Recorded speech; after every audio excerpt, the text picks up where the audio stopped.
Hello বন্ধুগণ, ২ শালিক আজকের পর্বে দেখতে পারবেন ফুলশয্যার রাতে দেবাকে গৌরবের অ্যাক্সিডেন্টের সন্দেহে গ্রেপ্তার করে নিল পুলিশ। লাইক দিয়ে বিস্তারিত জানতে থাকুন। নীলিমা যখন গৌরবকে জিজ্ঞেস করলো, কিরে এত তাড়াতাড়ি মেলা থেকে চলে আসলি, আখি কোথায়? গৌরব বলে, আখি কোথায় হারিয়ে গেছে। গৌরবের মা নীলিমা বলে, এটা তোরা কি বলছিস? হারিয়ে গেছে, ওকে সাথে করে নিয়ে আসবি না? তোরা গাড়ি নিয়ে চলে আসলি, মেয়েটা কোনো রাস্তাঘাট কিছুই চিনে না, সে কিভাবে আসবে? আমাকে বল মেলাটা কোথায় বসেছে, আমি গিয়ে নিয়ে আসব। তখন গৌরব বলে, হারিয়ে গেলে খুঁজে পাওয়া যায়, যে নিজ থেকে হারিয়ে যেতে চায় তাকে আর খুঁজে পাওয়া যায় না। সে এখন 3rd person লোক হয়ে গেছে।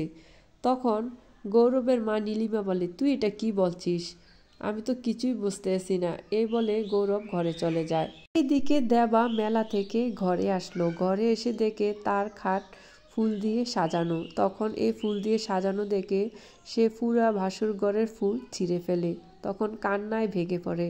হাতে মায়ের ছবি নিয়ে কান্না করছিল। মা, আমি কি জীবনে দুঃখে খুঁজে এনেছি, ভালোবাসা খুঁজে আনিনি? আমি কি কোনোদিন কারো ভালোবাসা পাবো না? আমি শুধু দুঃখই পাবো।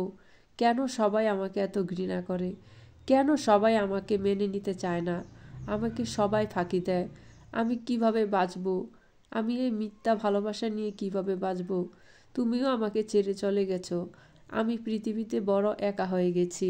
এমন সময় আঁখি এসে ঘরে প্রবেশ করে। আঁখি প্রবেশ করে দেখে পুরো ঘরে ফুল ছিটিয়ে পড়ে রয়েছে। তখন আঁখি দেবাকে বলে, আমি আর কিছু বলবো না, আমার বলার কিছু নেই।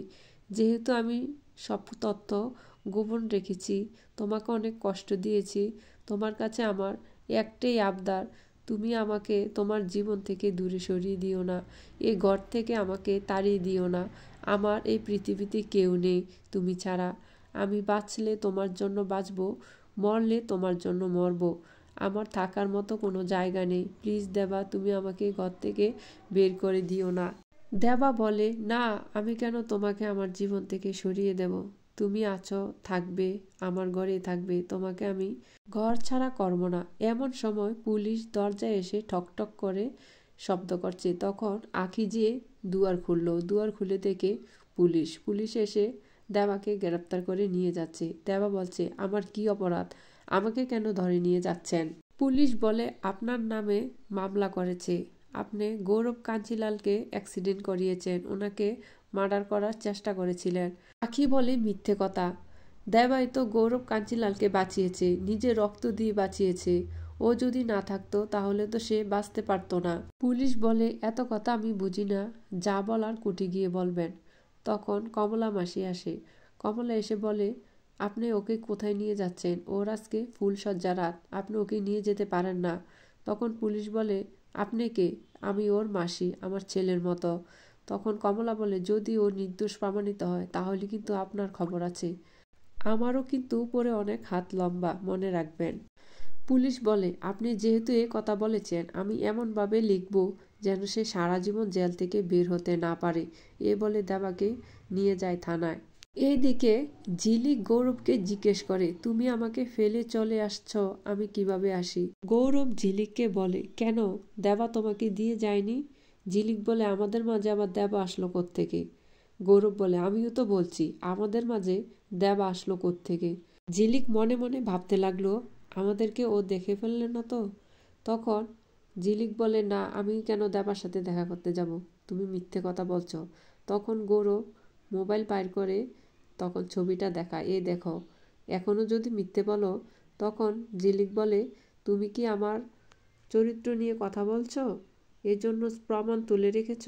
ঝিলিক গৌরবকে বলে, আমি তোমার স্ত্রী, স্ত্রীকে নিয়ে এমন খারাপ কথা বলতে তোমার একটু লজ্জা করে না? গৌরব বলে, তুমি আমার স্ত্রী, এ কথা ভাবতে আমার ঘেন্না হয়। এই কথা বলে গৌরব ঝিলিকের কাছ থেকে দূরে চলে যায়। তখন ঝিলিক একা একা খুব কান্না করছিল। কাঞ্চিলাল ঝিলিককে বলছে, তুই যখন ভালো থাকিস তখন আমি খুব খারাপ থাকি, যখন তুই খারাপ থাকিস তখন আমি খুব ভালো থাকি। তাই তোকে সবসময় খারাপ রাখার জন্য আমি চেষ্টা করব।